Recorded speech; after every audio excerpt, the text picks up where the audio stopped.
Cet atelier s'inscrit dans la mise en place du système de management de la qualité conformément à la norme ISO 9001 au sein de EMICOM.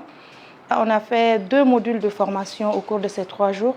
Le premier module était l'introduction au système de management de la qualité conformément à la norme ISO 9001.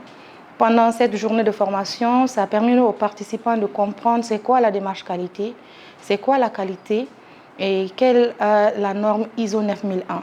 Qu'est-ce que ça demande à une entreprise, au personnel d'une entreprise, et qu'est-ce que l'entreprise gagnerait à mettre en place un tel système et à se faire certifier. Et la deuxième partie de la formation, ça c'était par rapport à l'analyse de risque, qui est aussi une exigence de la norme dans son chapitre 6.1 qui parle des actions à mettre en œuvre face aux risques et opportunités. Donc, le personnel EMICOM doit comprendre les risques qui sont autour de leurs activités.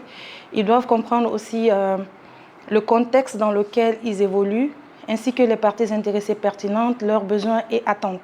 Donc, cette deuxième formation a permis aux uns et aux autres de pouvoir identifier les risques qui sont autour de leurs différentes activités, et comment analyser ces risques et quelles sont les mesures à mettre en place pour pouvoir maîtriser ces risques. Nous avons initié cette activité de mise en place de système de management qualité avec pour objectif d'obtenir la certification d'ici la fin de 2025.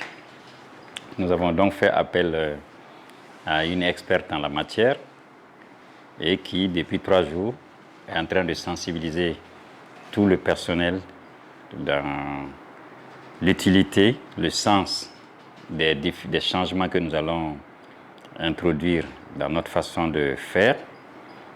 Et je pense que le personnel a beaucoup apprécié. Chacun a vu pourquoi il faut un système de management qualité. C'est la seule option aujourd'hui pour une entreprise qui veut aller vers la durabilité et la pérennité.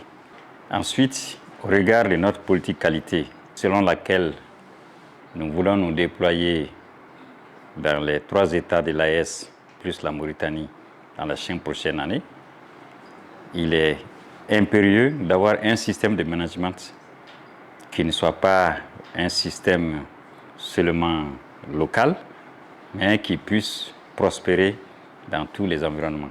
Nous avons appris beaucoup de choses, dont la gestion des risques, l'amélioration continue et surtout l'implication du personnel dans la norme ISO. C'est-à-dire dans tout ce qu'il faut, dans tout ce que nous devons faire, la participation et la collaboration de tous les employés est d'une importance capitale pour la démarche et surtout la certification ISO.